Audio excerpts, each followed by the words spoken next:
Suge Knight was one of the most successful record executives from the 1990s. His label Death Row Records produced several albums that are now considered West Coast classics, from Dr. Dre's The Chronic, to Doggy Style by Snoop, to Tupac's All Eyes on Me. Suge was also known for popularizing gangster rap in the mainstream and had his own criminal past before getting into music. Here's a look at the criminal history of Suge Knight. Suge Knight was born Marion Hugh Knight in Compton, California in April 1965. Growing up, his family called him Sugar Bear, which he eventually shortened to just Suge. He attended Linwood High School, where he played football and track. After graduating, he went to El Camino College to play football and eventually transferred to the University of Nevada, Las Vegas. He was even drafted to the NFL in 1987 and was invited to play at the training camp of the Los Angeles Rams, but he was cut from the team before the season began. He played 2 games for the Rams during the 1987 NFL Draft, but after that, his football career didn't work out. After leaving the NFL, he found work as a concert promoter and bodyguard for various celebrities like Bobby Brown. The same year, Suge would be arrested and charged with domestic violence after his girlfriend at the time claimed that they got into a fight and Suge chopped off her ponytail. Just a few weeks later, on Halloween 1987, Suge would be arrested again for attempted murder and carrying a concealed weapon while in a stolen car. Suge allegedly stole the car and shot at the driver 3 times during the theft.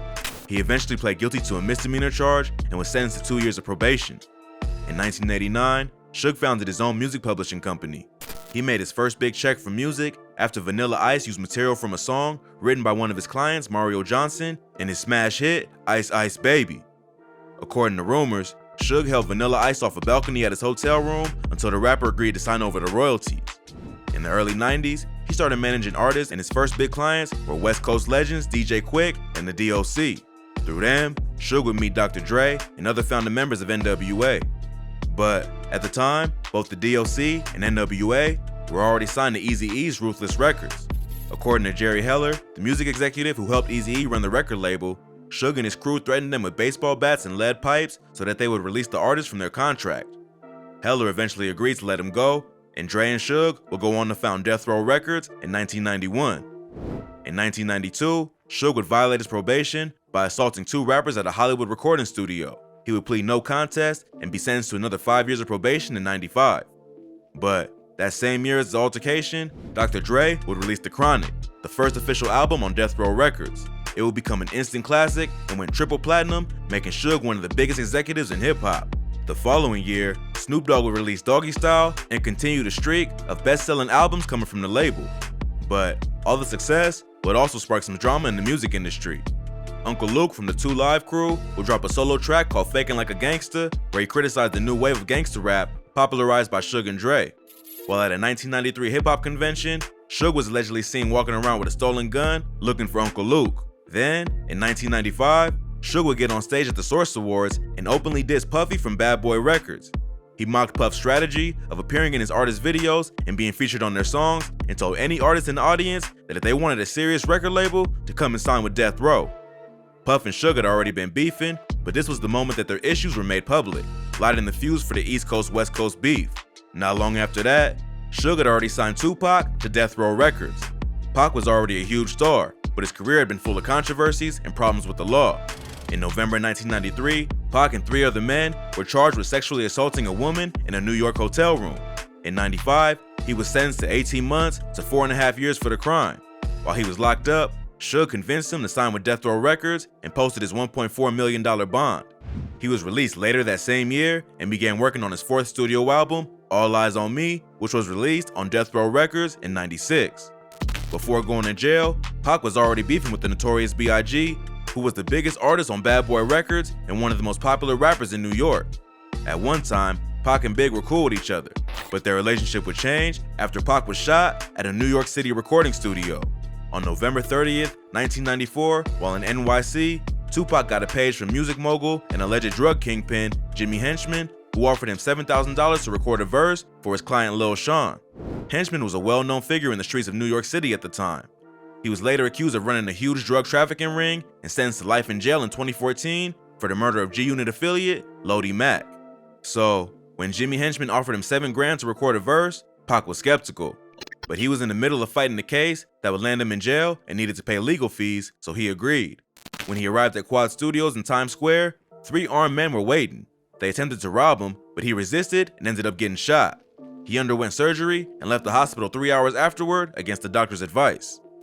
Pac always believed that he had been set up to get robbed that night.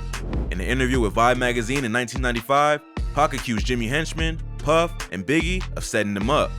Then, in February 1995, Biggie will release the track Who Shot Ya, which Pac believed was a diss aimed at him. So, when Suge came to Pac and offered to sign him with Death Row Records, they already had a lot in common. Suge was beefing with Puffy, and Pac was beefing with Big. So the relationship made sense because they both had the same enemies and were both on the same side of the beef. Plus, Suge had already built the gangster rap image that Pac was slowly beginning to adopt.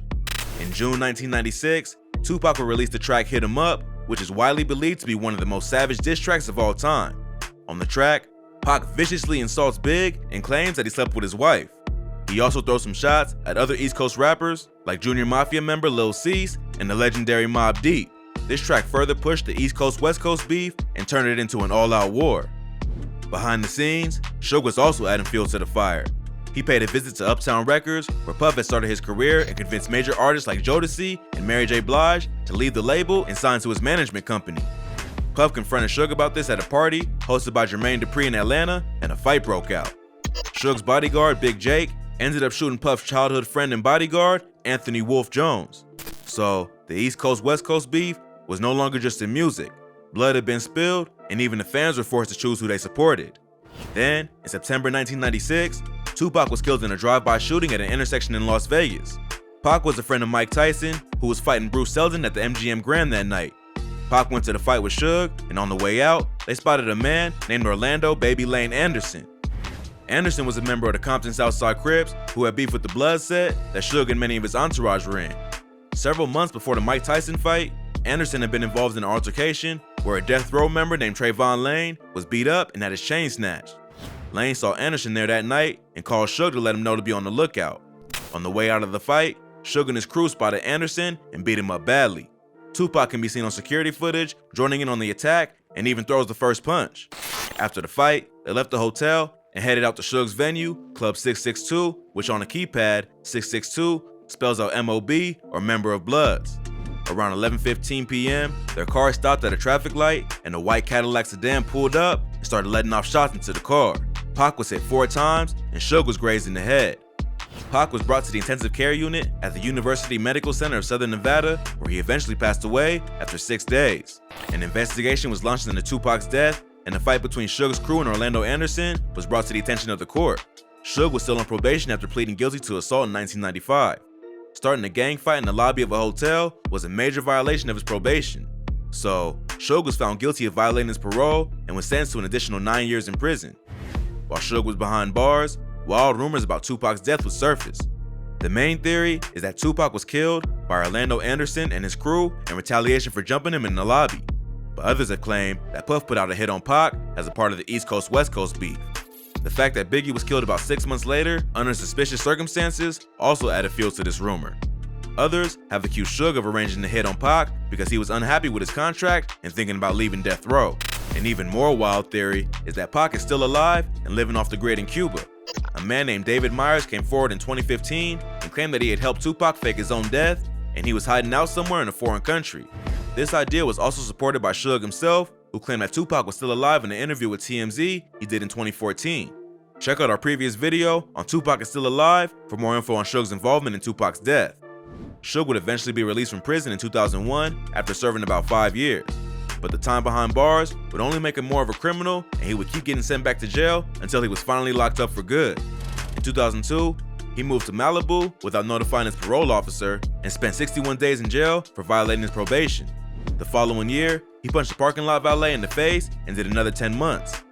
In 2005, he was pulled over for doing an illegal U-turn, and police discovered marijuana in his car, another violation of his probation. He was placed on house arrest for 2 months after that. That same year, he was shot while attending a VMA party hosted by Kanye West and ended up suing Kanye for mental and physical damages as well as the cost of his surgery. In 2014, Suge was shot again at another VMA party, this time hosted by Chris Brown. He was shot 6 times and had to undergo surgery, but refused to cooperate with the police.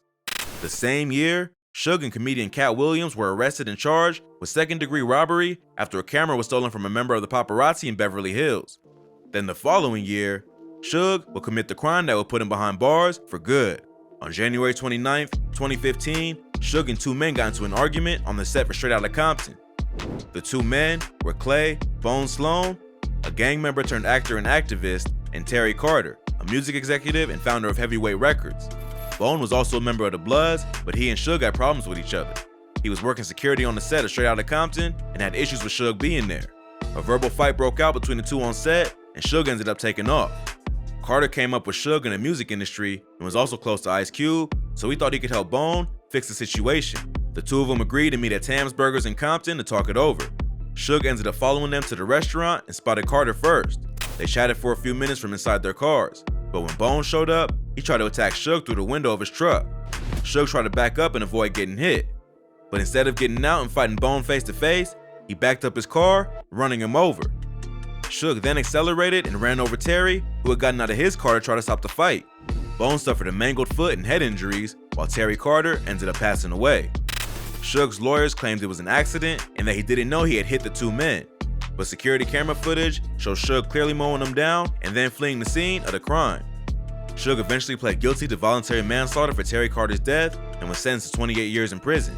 Suge Knight rose from the streets of Compton to being one of the most successful rap executives of the 90s, but he let the gangster rap persona go to his head and continued to use fear and intimidation to get his way, even after making millions off music. His tactics worked for a while, but eventually it crumbled his entire empire and cost him his freedom.